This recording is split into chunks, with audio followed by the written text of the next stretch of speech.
Welcome to our nightmares. I'm Cryptid Chrissy, and if you are seeing this, you are seeing my very first YouTube video on this channel. Cue the cringe. On this channel, you can expect to see all things paranormal, creepy, things that keep us up at night, and of course, cryptic. This video will be an introduction to cryptids, what they are, where they come from, and some animals that got kicked out of the cryptid squad.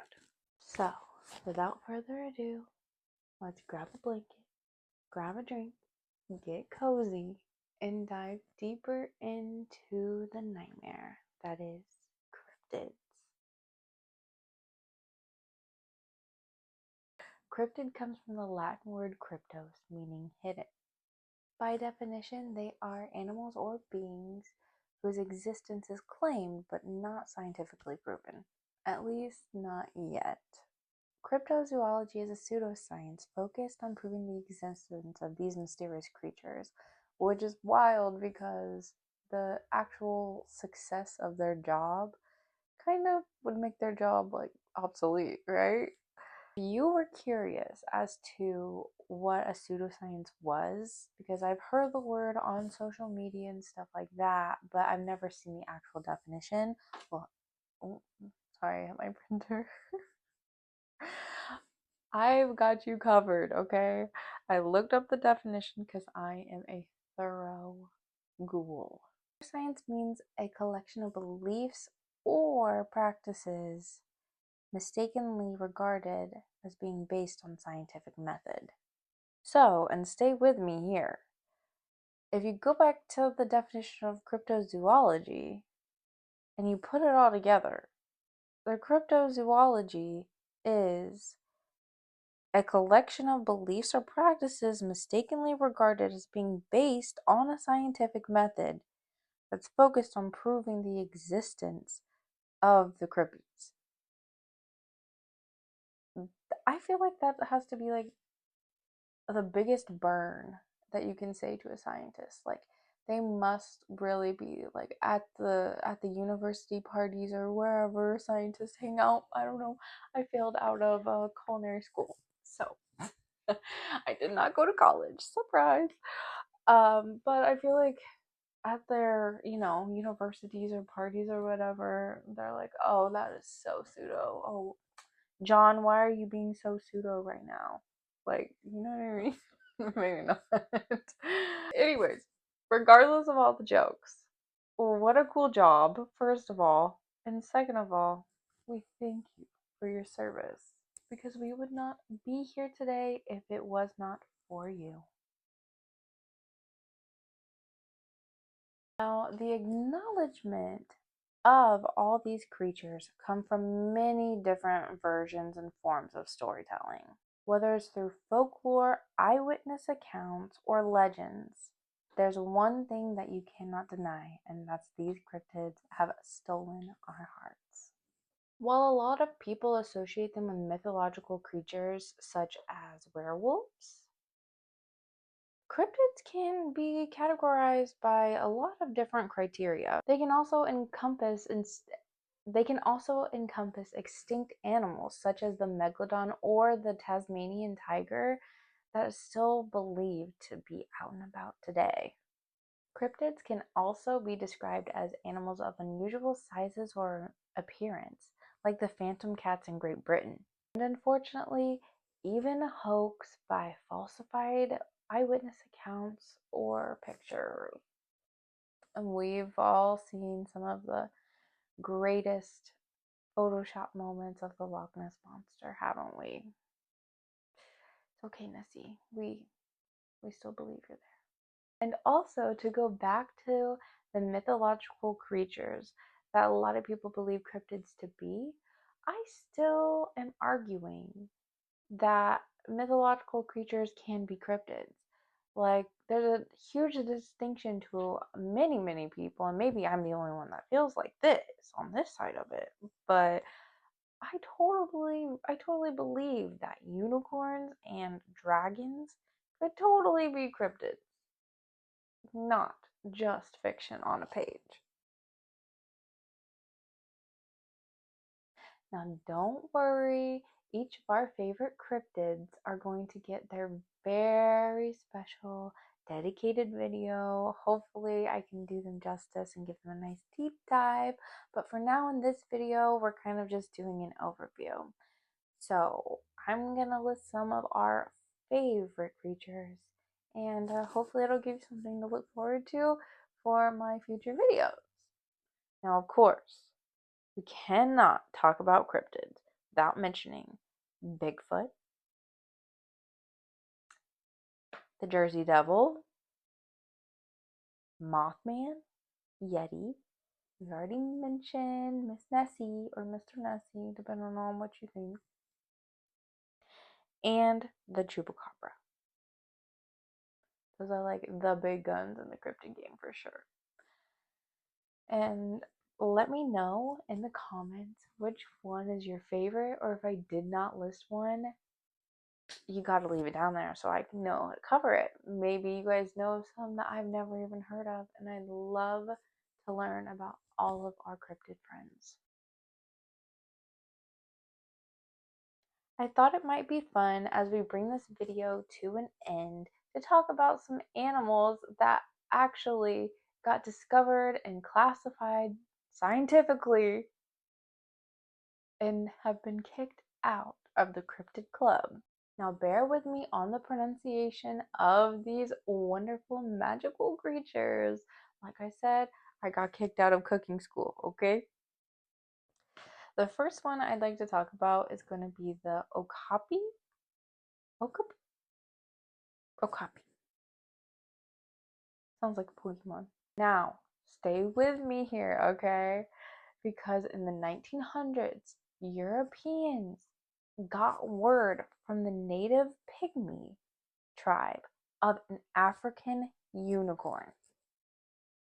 You cannot tell me that unicorns are not a part of the cryptid gang if one of the animals that was discovered had a name of the African unicorn. Come on now. You cannot convince me otherwise. These little guys are mammals, native to the Democratic Republic of Congo. Now, one thing that you will notice as a theme as I go through these animals that have been discovered and were once thought to be cryptids, or once classified as cryptids, is that a lot of them are endangered or on the verge of on the verge of extinction.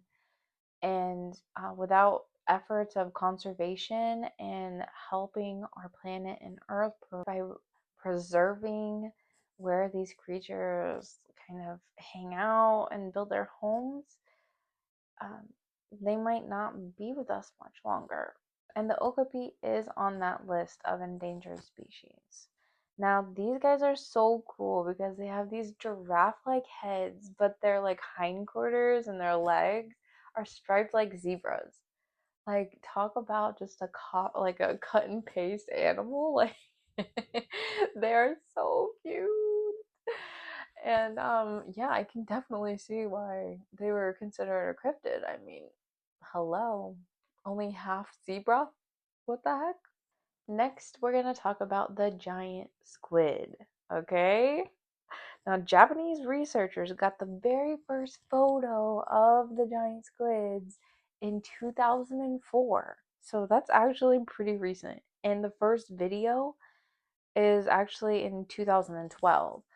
So yeah, that's like really recent for a lot of these cryptids that were discovered.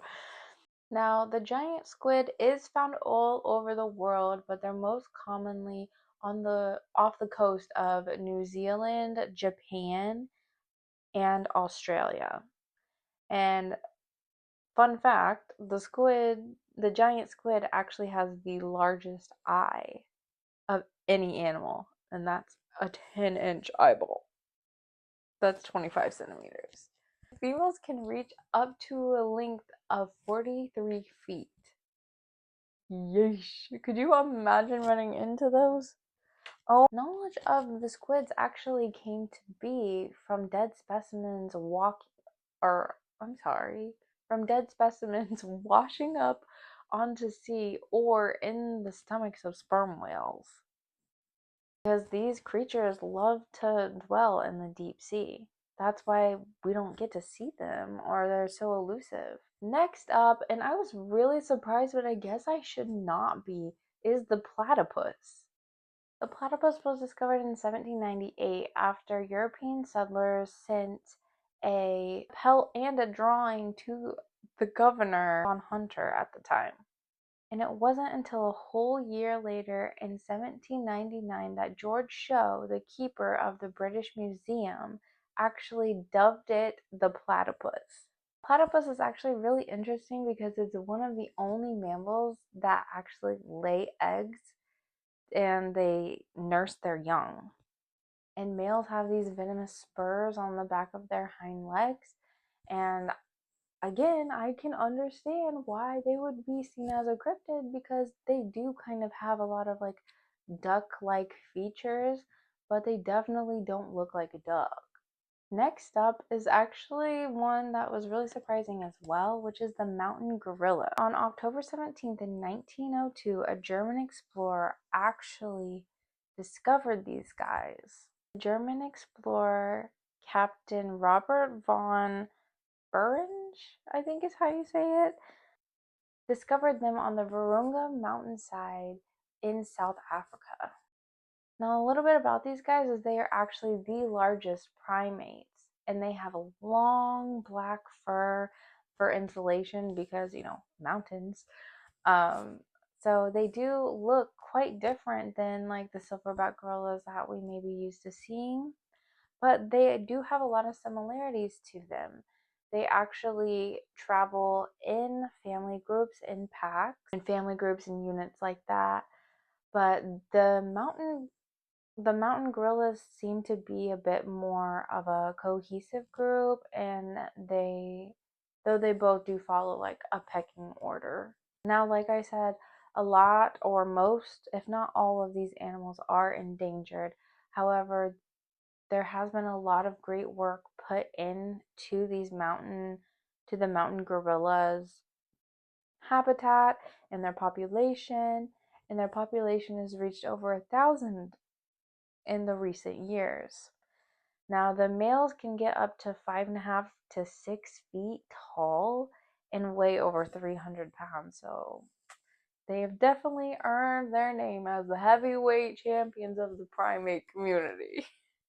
Now, next up is going to be the Komodo dragon. So cool. And man, after I researched a little bit about the Komodo dragon, like, I'm a little terrified. Like, if you just see like videos of them kind of, like walking around like their big old shoulders and, just like strutting their stuff, they are just so cute. But after researching them, I'm like, ooh, okay, they're a little dangerous, aren't they? But in 1910, Dutch Lieutenant, no, stay with me here. I'm gonna read the name here because like Van Stein van Hensbroek investigated rumors of a land crocodile on the Komodo Islands. You see where I'm going with this? They sent in a photo in the skin. As you can see, people are just sending in skins everywhere when they find something new. As just humans, we find something new, we have to kill it and then study it. So that is how the world works, I guess, unfortunately. Unfortunately for the Komodos. He sent the photo in the skin to Peter Owens, who's the director of the Bogor Zoologist Museum. And it took 2 years for them to post the first formal description in 1912. So they had a lot of research. Now, it wasn't until 1926 that an American expeditionist, Douglas Burden, Burdon, Burden, Burdon, that Douglas Burdon, I'm sorry, guys. That's all, folks. Douglas B. dubbed it the Komodo dragon. And fun fact, that's what the movie King Kong was based on. Was this little lizard here, the Komodo dragon. Now he is an apex predator, and he hunts deer and water buffalo. When I heard that, I could not believe it. Like in my mind, water buffalo were kind of big, no? Like and the Komodo dragons, like they're kind of close to the ground. Like I'm sure they're like big and like strong, like but they they're really punching up, you know? And they are the world's largest lizard, though, so I guess it makes sense. And they're native to the Indonesian island. They can grow up to 10 feet tall and over 300 pounds. And if you remember what I just said about the gorillas, I think I said 300 pounds, but the gorillas can grow up to 400 pounds. But a gorilla and a Komodo dragon, like, could you imagine? Oh wait, there's a movie like that, right? Like King Kong versus yeah. Okay. Sorry.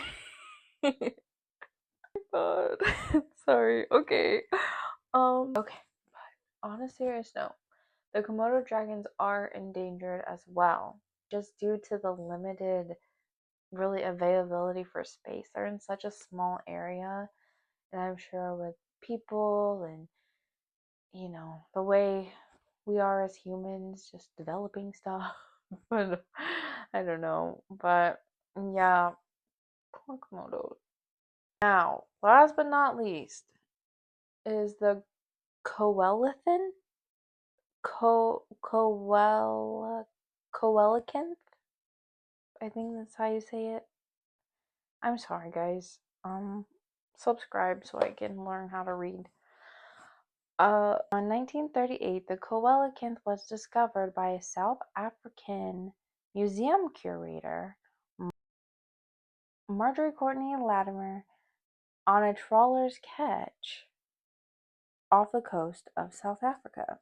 This was a major event in science history because this fish that they found was almost identical to its fossil ancestor that was 360 billion years old. Now, these little guys are lobe-finned fish. They're deep-sea dwellers, found in depths up to 2,300 feet, and they're really hard to find. Obviously, being that deep in the water, they are nocturnal hunters. And once again, they are critically endangered because of the low growth rate and all of the human activity. Now, there is a fun fact because there are two different species of the coelacanth. There is an African and an Indonesian coelacanth. And I feel like we've heard about like a lot of these creatures are around Africa and a couple of them are in Indonesia. So there is no telling what other kind of secrets countries like that hold that we just haven't unlocked yet. Now, in closing, I just want to thank everyone who took the time to watch all of this. Obviously, I am really nervous, and I will get better, I promise, at researching. I hope I was able to at least make you laugh a little bit with all of my fumbly mumbliness. But I really appreciate everyone that stuck around. If there are any cryptids that you want me to cover, please leave them down in the comments. Please share this with someone else that likes things creepy and paranormal and spooky. And tell me what other kind of content that you'd like to see on my channel. I really look forward to hearing from you guys, and good night, sleep tight, and I will see you in our nightmare. Bye.